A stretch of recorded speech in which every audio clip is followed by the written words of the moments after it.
fan of softball, then you are going to love the Fastpitch TV show. We're bringing you more interviews, more videos, and more product reviews than anyone else on the planet. Sit back and get ready. Here's the Fastpitch TV show.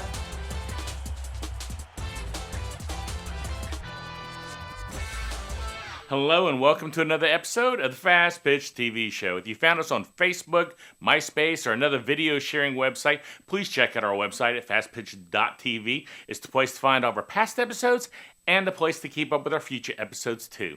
I'd also like to thank our sponsor, Softball Junk. Please visit their website at softballjunk.com. At the end of today's show, I'm going to give you a special code that will give you $20 off softball bats on their website, so make sure you stay tuned for the code at the end of the show. Now, the PFX Tour came to town a few weeks ago, and that stands for Pro Fast Pitch Extreme.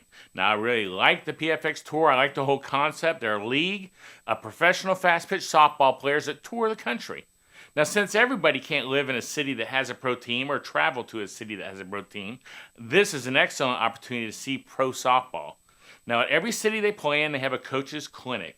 Now, this week, I'm going to bring you another part of the coach's clinic, and that is with Dallas.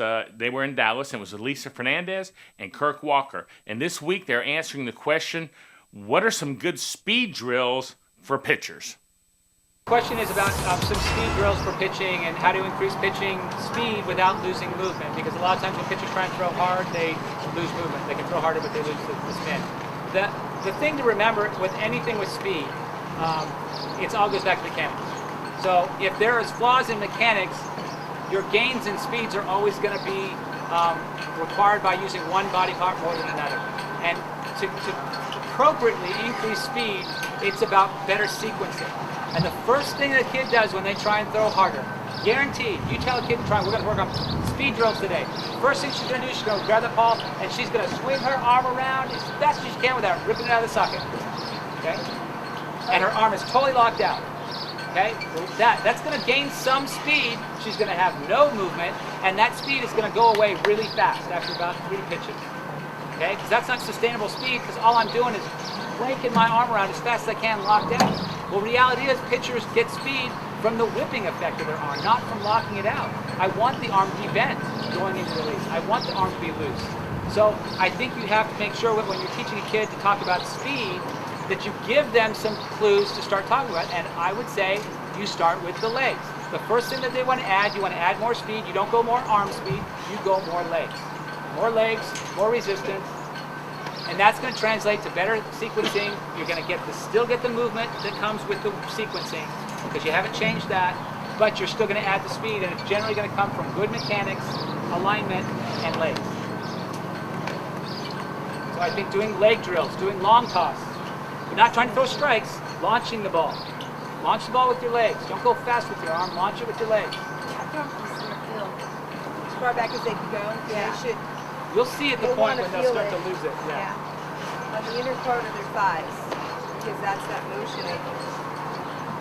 Boom, that back leg will help drive that arm down so that you can create that snap and that velocity. When you see a kid working on their distance, and even when Lisa's coming back after having been off and she's starting to pitch again, we're doing distance, she's going to start backing up and going distance, and there's a point in her distance when she's going to start getting a lot of curve on the ball.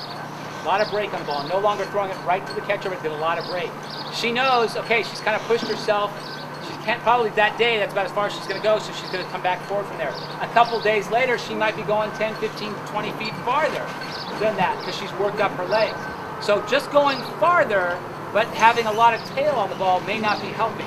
So you've got to take a kid, progressively them back till the point when they start losing the directional control. And at that point, anything you go farther, you're not probably going to get any gain because they're doing all arms. They're trying to get all with their arms. I do a little bit of a separate topic, but I do want to jump on what Kirk just said about balls tailing. Probably one of the lost arts of pitching is throwing a fastball. And even though in a game I never threw a fastball, I always threw at least 50 of them in practice. And the reason why that is because that allowed me to make sure my mechanics were at its truest. So my goal was literally to throw, I'd start out my pitching workout with 20 fastballs, and I'd want them right down the middle of the plate. I mean, knee high, right down the middle of the plate. And then I would end with probably 20 fastballs, and I'd want them, once again, right down the middle of the plate. The reason for that is because that allowed me to know that I was truly in line. What happens is some of the kids that do not throw fastballs have no idea how to transition from one pitch to the other because they're so one side dominant. So you'll see a kid and you'll say, oh, I'm throwing a fastball, and the kid will, do this. So their natural break is a curveball. Well, that's great, but when I want to teach her how to transition into a screwball or into a drop, it's foreign. They don't know that baseline. So that's something that I think is a lost art that you just don't see anymore.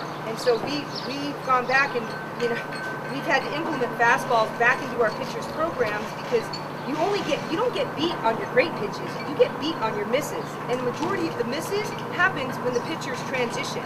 I wish I could get away and say, guess what? I'm gonna throw you 3 rise balls. Don't swing until the 3rd one, right? But that doesn't happen.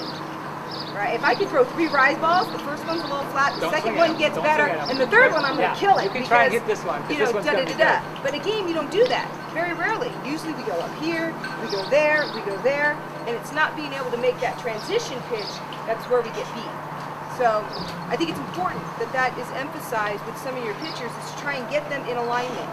Straight arm, sideways to the target, right down the side, palm up, boom, and everything should just be right down the middle of the plate. Then when you start going into different pitches, you can say, all right, take your fastball, you're going to stay back just a little bit, you're going to cut underneath it, guess what? Now you're going to throw rise. Take your fastball, shorten up your stride, finish straight down, you're going to throw a drop ball. If you finish slightly to the left, you're going to get a drop curve. If I can throw a fastball on the inner half of the plate, guess what? I'm going to know how to throw a screwball. But it's difficult for some of these kids that don't have that baseline. I hope you enjoyed that segment of the PFX Tour Coaches Clinic. Now, to find more information out about the PFX Tour, just go to their website and you can see their schedule, whatever information you need. That's at pfxtour.com. Before I close the show, I want to make sure that everyone who watches this show on their iPhone, iPad, iPod, whatever Apple device it is, knows about our Fastpitch app. You can find more information on it at fastpitchapps.com. Does cost $1.99, but what a great way to help support the show. Don't forget to check out our website at fastpitch.tv. Become a fan of the show at facebook.com/fastpitchtv. Follow us on Twitter at twitter.com/fastpitchtv. Now, as I stated at the beginning of the show, Softball Junk has a special offer for the Fastpitch TV show family. Softball Junk is going to give you $20 off the price of any non-sale bat until the end of the year. That's right, $20 right off the price. You can take that right off the price when you're buying it. That's pretty cool. So the next time you buy a bat from their website, just enter the code FPTV1 and you can visit their website at softballjunk.com. Now, I don't mind you sharing this code with your friends. Please do, but really don't give them the code. Tell them to watch the show. We want them to get the code from there. Help us out. That's what the code's there for, okay? So tell your friends they can save $20 if they watch the show. Thanks for watching. That's it for today. Goodbye.